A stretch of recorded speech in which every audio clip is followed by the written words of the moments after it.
Hello viewers, the truth remains our priority, and for that we bring justice to your curiosity. I am your host Frida Molotto. Today I bring you the news, the weather and tides.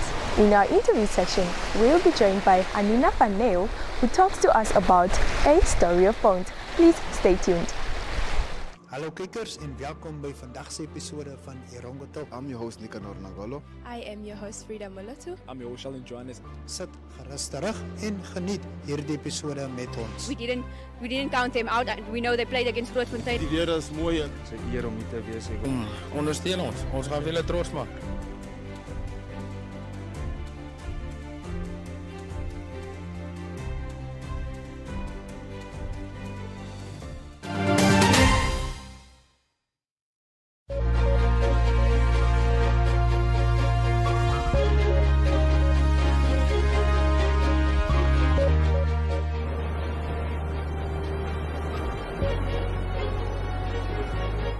In our first news story, the Wolfish Bay backyard tenants rejoice as the municipality council gives them a token of hope to become homeowners on portion 19 of Farm 37.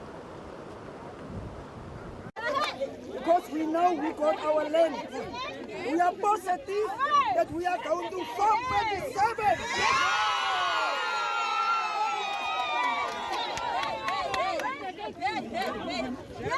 It's been really a long journey.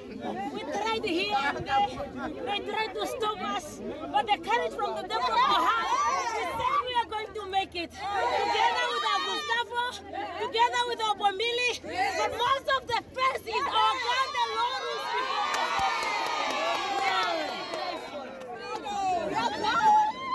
Any words? Do you have anything to say to the municipality? Yes, I'm very happy and I'm very thankful. Now I have a hope that I'm going to have my own house, which is I even settle with my kids peacefully. I thank you a lot. Viva!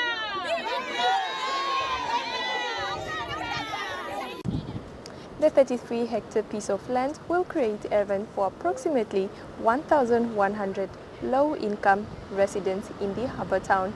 Moving on to our second news story. Minister of Health Dr. Kalumbi Shangula said that the works with nuclear energy for the treatment of cancer that is on the rise in Namibia. I'm now trying to get the necessary infrastructure in place at Oshakati Hospital. We do have the equipment, but the equipment needs to be hosted in a bunker, what we call a bunker. And that is quite something which costs a lot of money.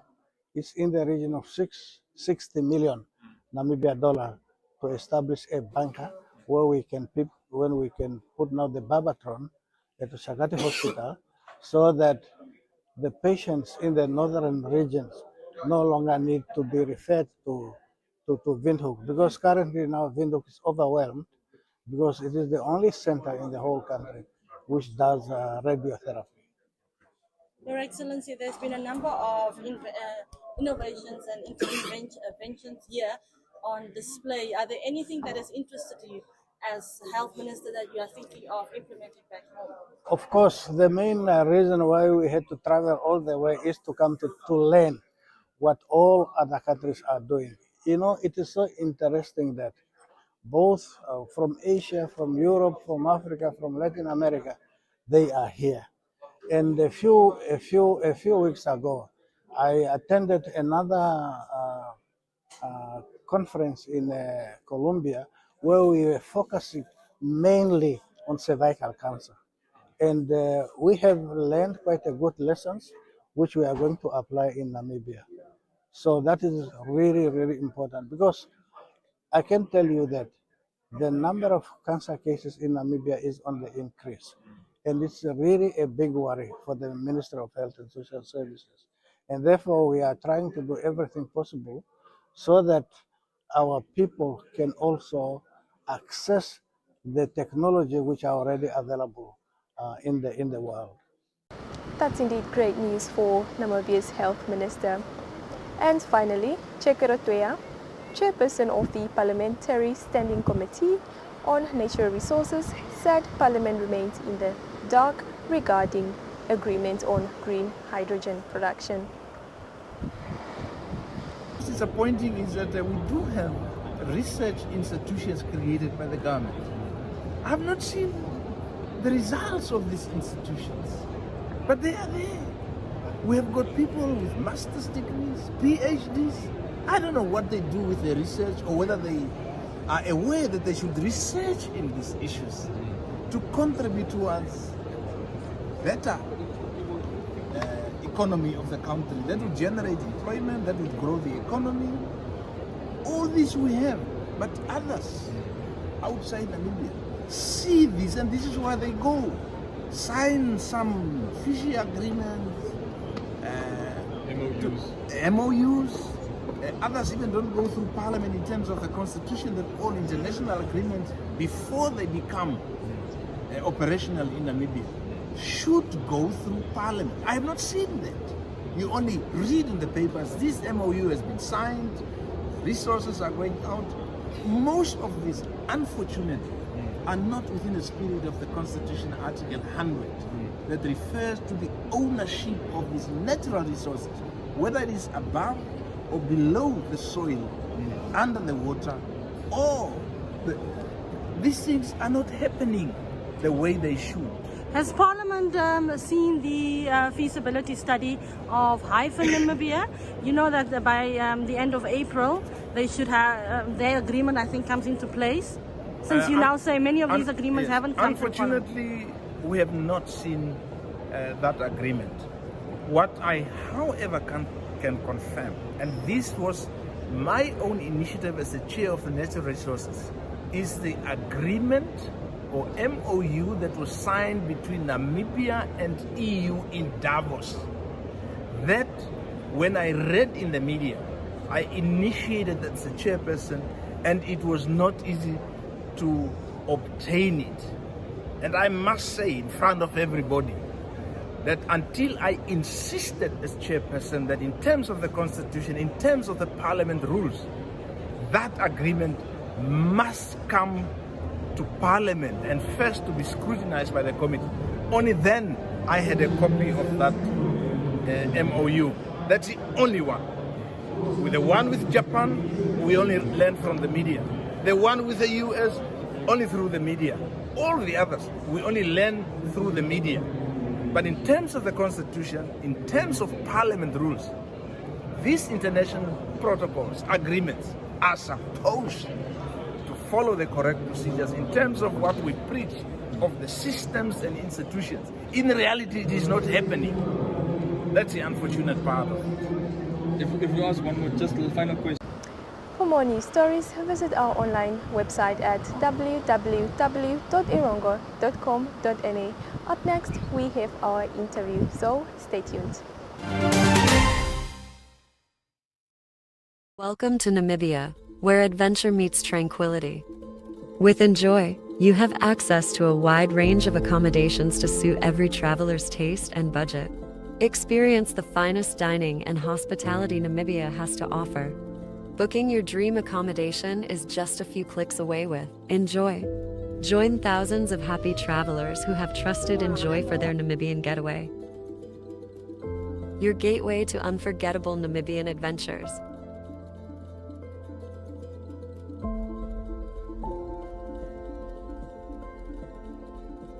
Visit us today at enjoy.my.na.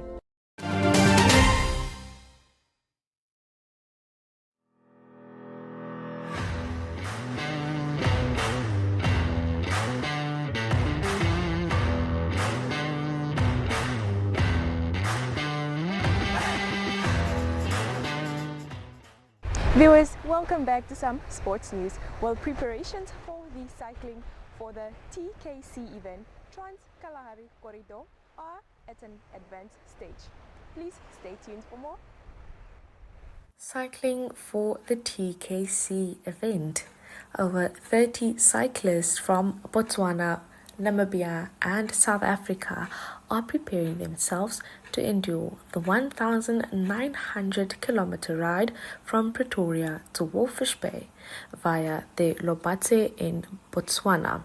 This cycling event is set to start on the 15th of April and conclude on the 28th of April. Now, the cyclists will stop at several towns and villages along the corridor to engage with the community. Members of cycling clubs along the corridors are encouraged to cycle with the key riders. They can either meet them before they arrive in a settlement or town or ride with them as they leave a settlement or town for a distance. Organizations, companies, and public entities are also invited to participate through sponsorships. The event will be conducted under the theme Transforming the Trans-Kalahari Corridor into an Economic Corridor.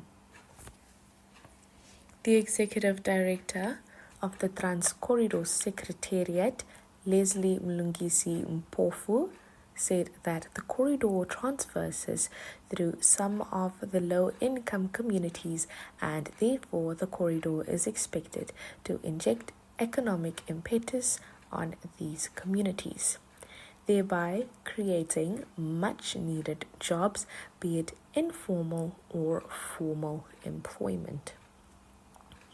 The objectives of the event are to promote special development initiatives on the Trans-Kalahari Corridor and to create increased awareness and usage of the Trans-Kalahari Corridor for both trade and tourism, thereby increasing the volumes on the Trans-Kalahari Corridor. Now, members of the Namibian as well as the Botswana and South African communities are definitely looking forward to this cycling race. As for the smaller communities, they are highly encouraged to join the key riders or accommodate the key riders as they make several different stops within the towns along the corridor. This will definitely be an event for the books for the three neighboring countries, which is South Africa, Botswana, and Namibia. As for all of the participants that are yet to take place, that are yet to partake in the TKC cycling event, we wish them all the best of luck and hope they prepare very well for this beautiful journey. For more news and for more information on this story, please visit our website for the full report.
To check your car's oil level, park on a flat surface, turn off the engine and locate the oil dipstick under the bonnet.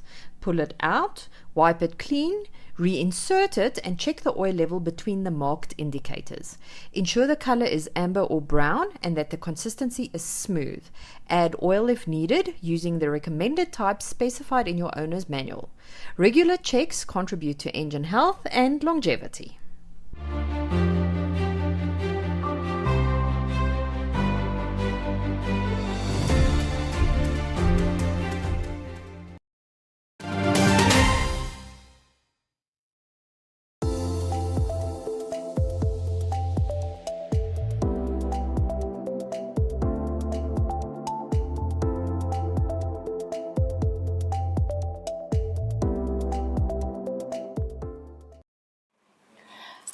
Good evening. On this side of me, I have Anina Van Neel. She's the owner of the Tiki Box project.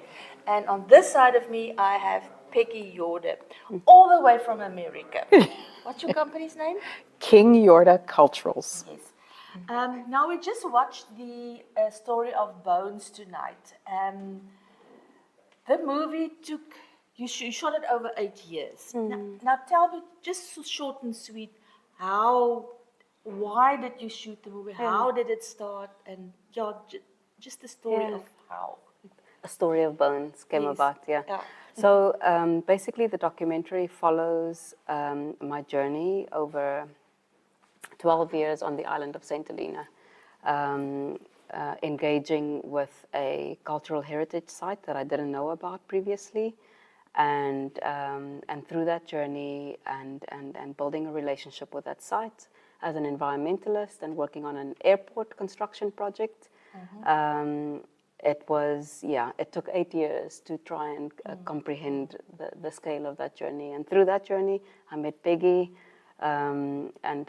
it's the significant site is the African burial ground of close to 10,000 formerly enslaved Africans that were brought to St. Helena during the abolition stage of the transatlantic slave trade. So it's known as the most significant site of the transatlantic slave trade. Yeah. But do you know how they died? Yes, so we've all heard the horrific accounts of how the transatlantic slave trade, especially the Middle Passage, was dealt with. So when the British Navy intercepted the Portuguese, illegal Portuguese vessels still operating in the slave trade, they brought them to St. Helena. In bringing those ships with all those people on board, men, women, and children, a third of them were either dead or dying. And that's why this burial ground is on St. Helena, because one of the first things that those people had to do when encountering or arriving on St. Helena was to bury their dead. So yes, horrific conditions being, sicknesses and all that. I mean, they were kept hundreds, packed like sardines, in horrific conditions. And yes. And that's why there were so many buried on St. Helena. Sure. Peggy, this is a story that the world has to know. So what advice can you give? How can we tell the world? Because the world have to know about it. It's been like I said, the world has to know about it. Right. Well, A Story of Bones it's about a burial ground and a story that's tied to St. Helena in the South Atlantic. But really, Anina and I see this story as part of the global story around the transatlantic slave trade. And there were many countries that participated in that slave trade. So when we talk about remembrance of those who perished during that trade, we're talking about really asking the global community to acknowledge in their own communities their participation in the transatlantic slave trade. It was a business, it was a plantation economy, and beyond the Portuguese, beyond the British, you had Americans, you had the Dutch, who participated in that. And as we try and piece together this story, it's going to take participation on the part of the global community. So we hope that this film will inspire communities to look within their own society and feel compelled to tell that story, ask questions, and reach out. Yes, we'd love the support of, for people to really push the UK government to do the right thing.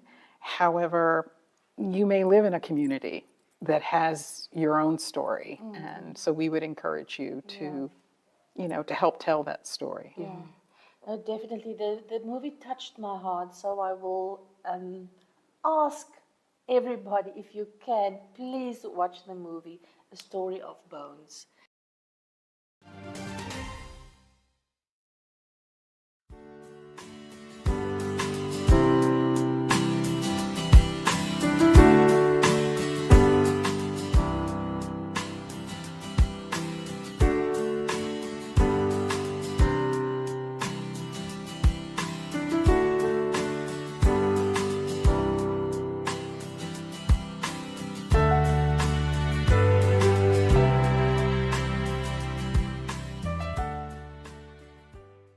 Welcome to Namibia, where adventure meets tranquility. With Enjoy, you have access to a wide range of accommodations to suit every traveler's taste and budget. Experience the finest dining and hospitality Namibia has to offer. Booking your dream accommodation is just a few clicks away with Enjoy. Join thousands of happy travelers who have trusted Enjoy for their Namibian getaway. Your gateway to unforgettable Namibian adventures.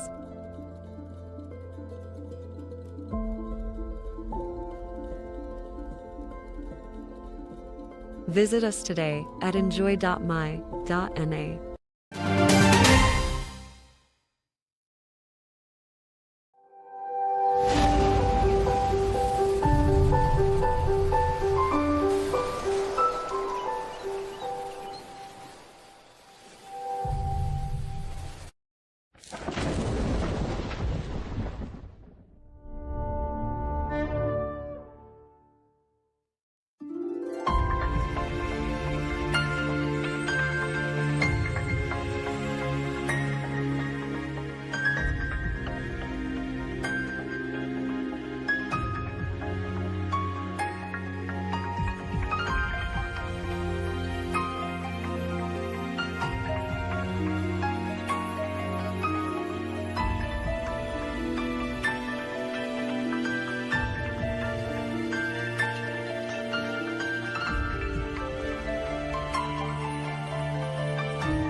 Hallo kijkers en welkom by vandag se episode van Erongo Talk. I'm your host Nicanor Nangolo. I am your host Frida Molatu. I'm your host Sheldon Johannes. Sit gerus terug en geniet hierdie episode met ons. We didn't count them out. We know they played against Grootfontein. Die weer is mooi. Dis 'n eer om hier te wees. Ondersteun ons. Ons gaan julle trots maak.